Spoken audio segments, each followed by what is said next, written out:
Now, Sugar Crinkles, the sugar rice treat that's just right sweet, is proud to present Gunsmoke.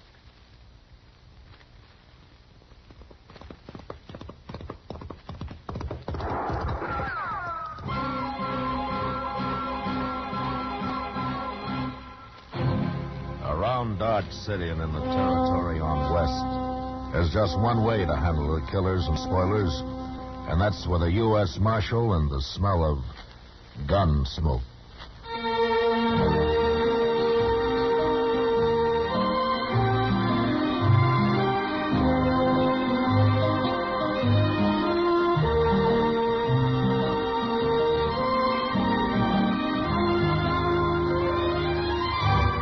Gunsmoke, the story of the violence that moved west with young America. The story of a man who moved with it. Matt Dillon, United States Marshal. Say, if there ever was a cereal designed to boost a family's breakfast morale, it's new Sugar Crinkles.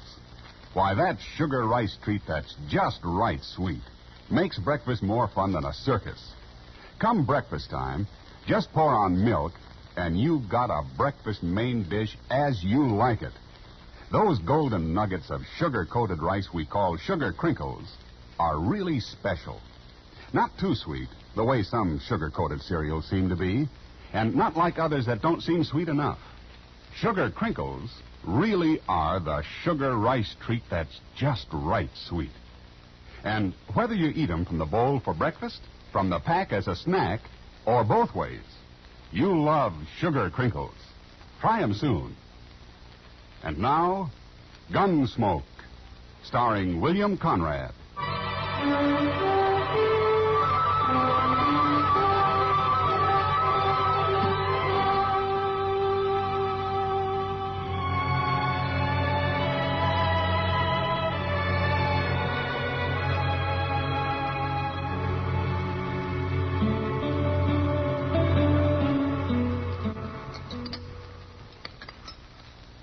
One thing about Dodge being quiet like this, there's time for fishing.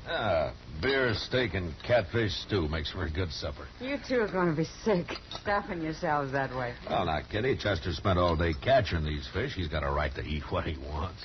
I've heard of people who go to bed with an aspidity bag around their necks when they eat too heavy. I'd rather be sick. Oh, it's not so bad. Once you're used to it, it kind of lulls you to sleep. More coffee, Miss Kitty? No, thanks, Chester. It's late. I'd better get back to my place. You're a good cook, Chester. Oh, say, thank you. Yeah, if you ever get tired of the law business, Chester, maybe you could get a job at Delmonico's. The regular customers might get a little tired of catfish stew, Matt. Come on, Kitty, I'll walk you back. All right.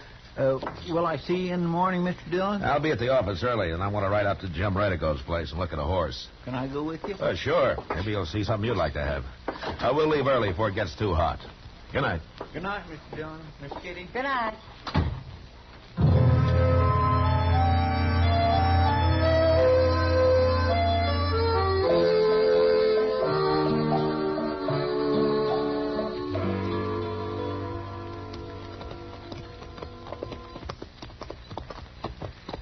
Redigo's place is going to look kind of nice. All them trees growing up around the house that way. Hey, he's done pretty good in a year's time. Of course, it's a long way out of Dodge. You need space to raise good horses, Chester. Yes, sir, I know, but it must get mighty lonesome out here. I don't think that bothers Jim much. Looks from here like his corrals and cat's pens are empty, Mr. Dillon. Well, maybe he's moved his horses out to get the last of the summer grass. You got any special horse in mind? Well, the last time he was in Dodge, Jim was bragging up a sorrel stud he's got. Might take $30 for him. Well, good horses come high, Mr. Dillon. Yeah. Well, let's pull up here. The horses will stand.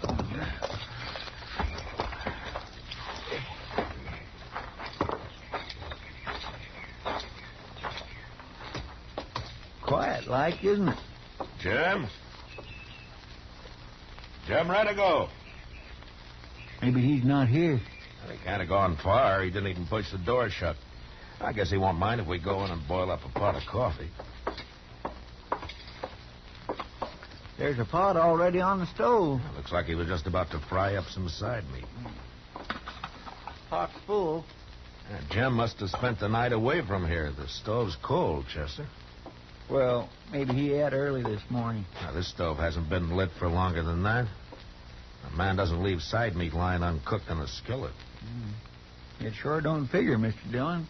Ah. I ain't armed, mister. Don't shoot. What? Don't shoot me. But nobody's going to shoot you, old man. Well, come on in. I seen you ride up. I was hiding out back. Well, who are you? I'm Jed Cuff. What are you doing here? I worked for young Jim Redigo, but not anymore. What are you talking about? They come riding up and they killed Jim.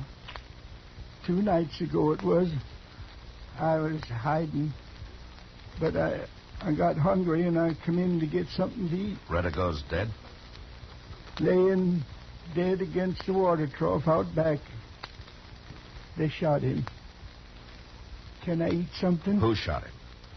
The men who come to take the horses.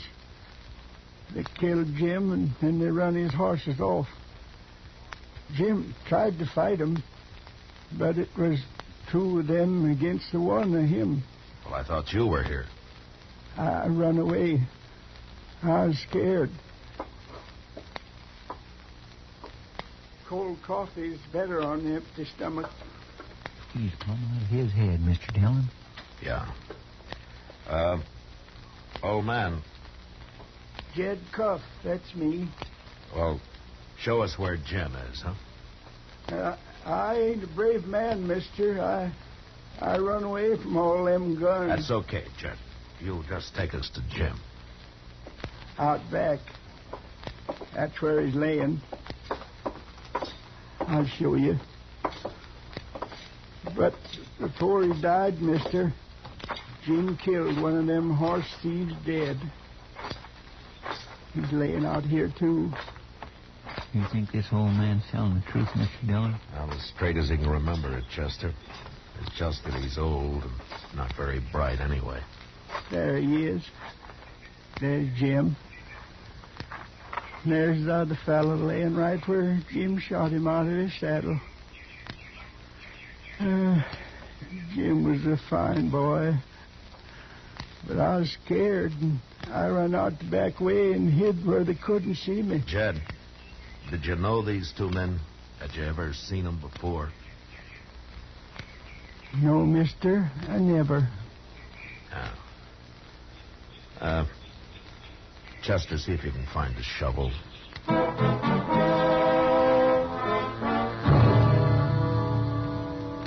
It took less than an hour to bury Jim Redigo and the other men. When we were through, Jed put a sort of marker on each grave, and we went into the house.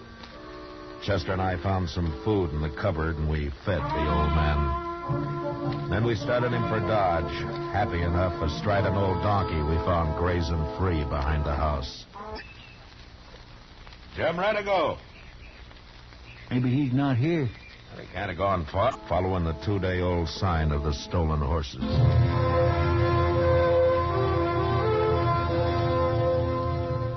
About sundown, we saw a long column of riders moving towards the north.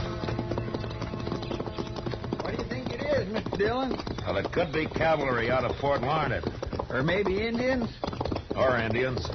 If 'tis Indians, we ought to get out of here. They're riding too slow to be a war party, Chester. It's Indians, all right. Cavalry wouldn't circle that way. And we're going to go right up to them? Well, if we can. Hey, look, they've stopped. Yeah. How many you figure there are? Maybe 60, 70. Might be a whole Indian village on the move. If it is, they're not looking for trouble. I hope not. And they're waiting for us, all right. Now, when we get up to them, keep both your hands on the saddle horn. Yes, sir.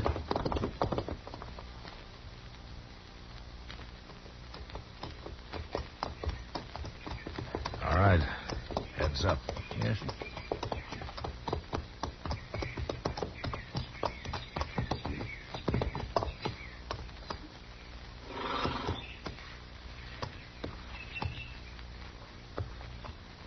They're just sitting there, looking at us. They'll talk when they're ready.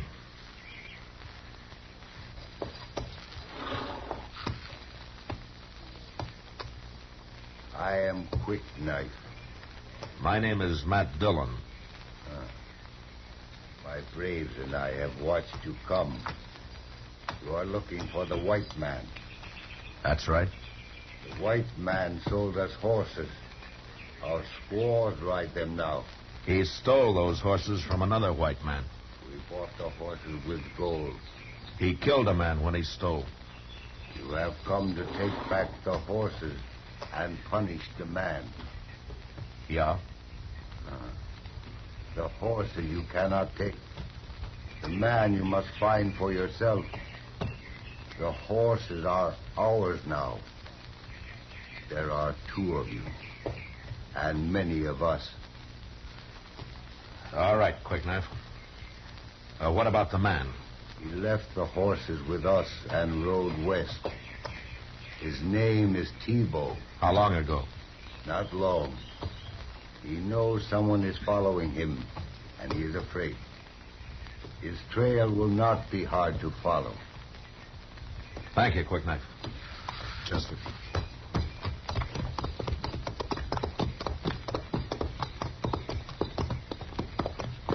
I wonder if they're going to try. Don't look back. Well,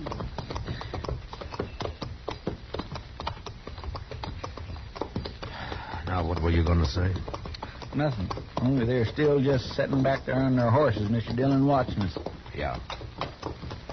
I was just a mite scared. Was you? Yeah, I think maybe I was. Well. Are we going to track Tebow now, Mr. Dillon? Yeah. We'll track him, Chester. And we'll find him.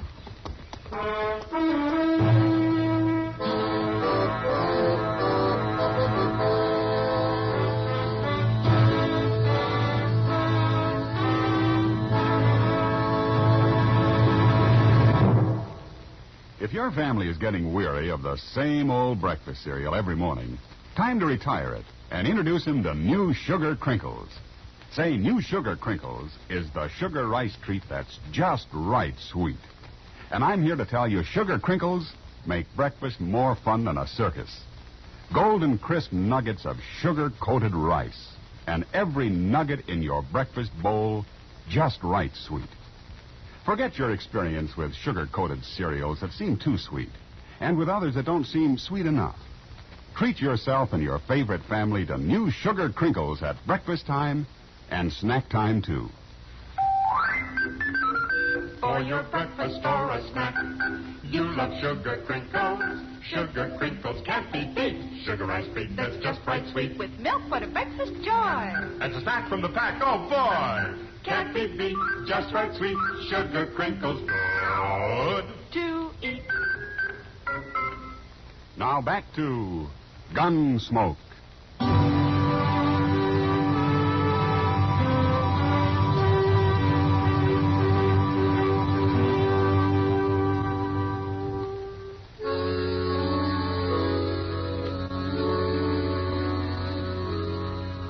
Soon after we left the Indians, night came, and we couldn't track Tebow any farther. The next day, we rode hard, following his trail towards the west. The prairie stretched out gray and green before us, and several times out on the horizon, we saw puffs of dust rising. We knew Tebow was somewhere ahead of us. He must have been riding a good animal, because when dusk came, we hadn't closed in on him. It was dark when we spotted a nester's cabin and pulled up. You think maybe he's hiding out in there, Mr. Dillon? Yeah, he could be. Just keep your eyes open. Well, but who knows? We can't track him at night. Don't you think maybe he'd just keep it going? Well, any man's got to sleep and eat sometime, Chester. Yes, sir, that's true.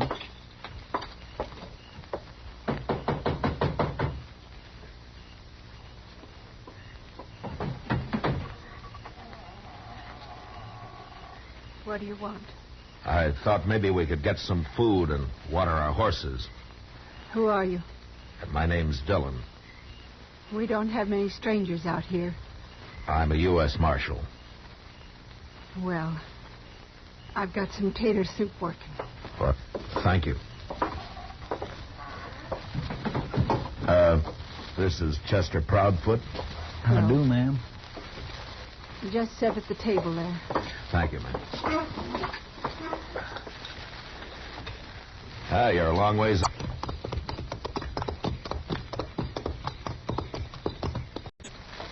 You're a widow woman? No, it's just the boy that died. Maybe that's why my man and I stopped here. He built this place. Here you are. Thank you.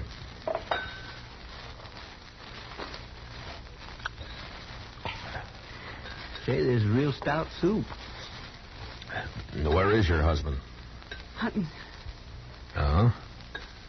Night hunting's a pretty poor thing, isn't it? Yeah. Sometimes the body don't have much choice. When will your husband be back? You're asking a lot of questions, mister. I told you I'm a U.S. Marshal. People have good luck and bad. Ours has been mostly bad. Oh. I'm looking for a man called Tebow. I don't know him. Well, yours is the only place we've seen. He came this way. My man's name is Kirch. Abe Kirch. We don't know anybody called Tebow. Well, thank you, Miss Kirch.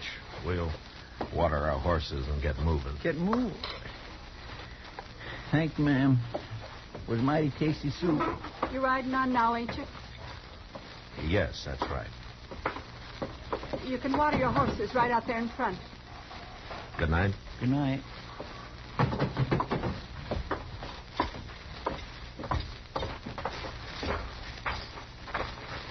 Well, one thing, she wasn't too talky of a woman, at least.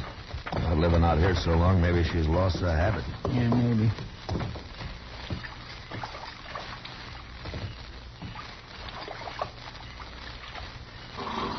This cussed buckskin can drink more water than a Texas mule.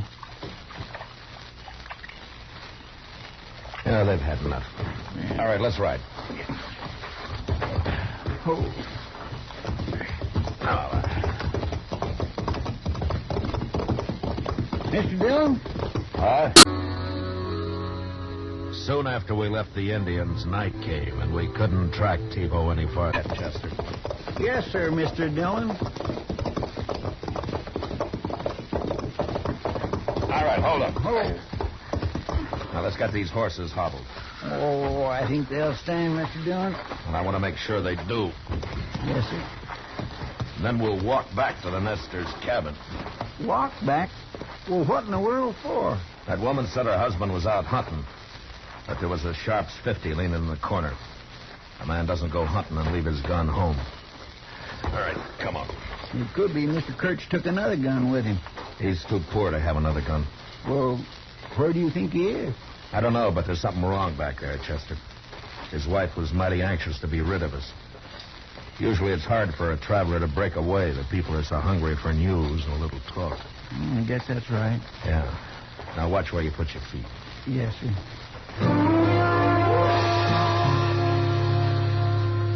It only took a few minutes to make our way back to the Nestor's cabin, where a pale light showed through the chinking and under the door. Some 30 feet short of the cabin, we stopped. We could hear voices inside.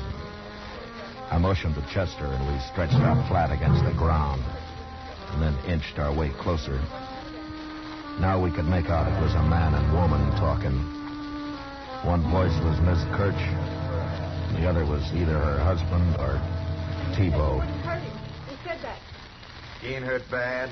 There's blood on his face. I hit him to keep him from talking out. You come around. I got rid of those two men like you told me. Is that him? Said you wouldn't hurt Abe if I did that. Wait a minute, Chester. I just hit him on the head. Now, shut up. We ain't never harmed nobody. I did what you said, and I... I told you to shut up. You open your mouth again, and I'll fix your husband good. Get your food out all on that table. Gotta have me something to take along. Chester, he's busy now packing up that food. crawl around to the back of the cabin, and then make some noise. What sort of a noise? It doesn't matter. Just so he knows somebody's out back. Well, then what? I don't know yet. I'll get going. That's fine. You take all that? What we gonna eat? So hungry. Those men here were the law, weren't they? One man said he was a marshal. They've been following you. You must have done something bad, real bad. I killed a man who talked too much, woman. And I just... Someone's out back. Please, don't Shut up. I'm going out. Don't you make a sound or I'll come back for you.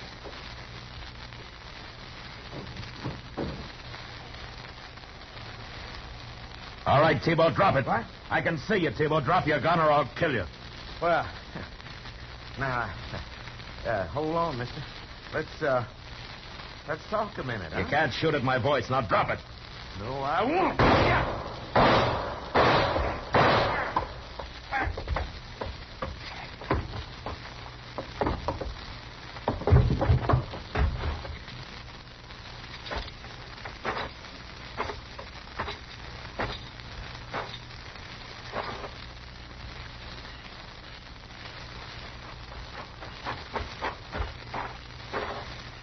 Everything all right, Mr. Dillon? Yeah, sure. Kind of too bad you had to kill him. But then they'd have hung him for a horse thief anyway. Yeah. And he killed Jim Ledigo, too, Mr. Dillon. Forget it, Chester. Yes, sir. Now, we better get into the cabin. There's nothing we can do out here.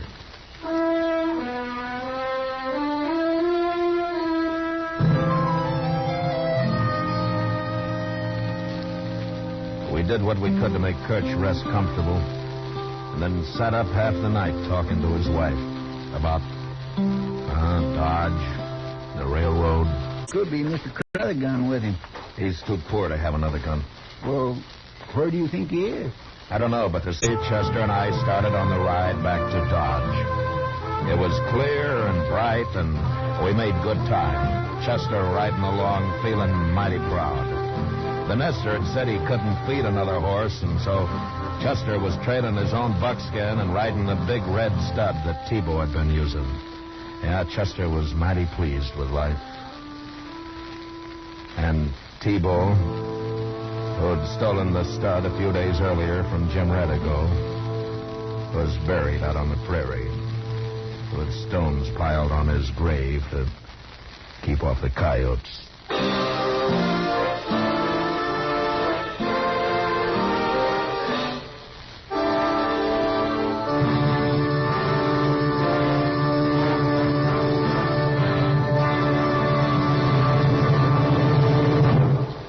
In just a moment, we'll tell you about next week's adventure on Gunsmoke. If you want to be a real good scout, Mom, tell you what to do. See that your whole tribe sits down to Post Toasties for breakfast in the morning. What a way to start the day for every big and little Indian in your wigwam. You see, Post Toasties are heap good cornflakes.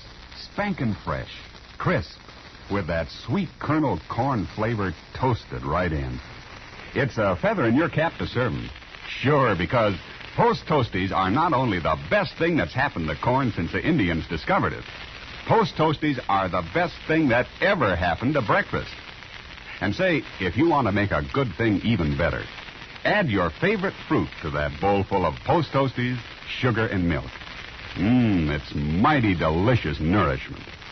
Get Post Toasties, the heap good cornflakes, next time you shop.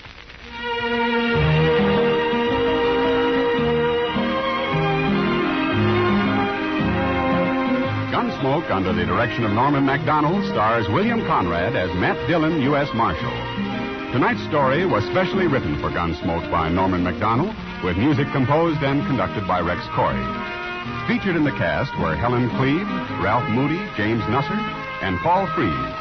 Parley Bear is Chester, and Georgia Ellis is Kitty. Ken Peters speaking. Join us again next week as Matt Dillon, U.S. Marshal, tries to prevent mass murder during his fight to bring law and order out of the wild violence of the West in Gunsmoke.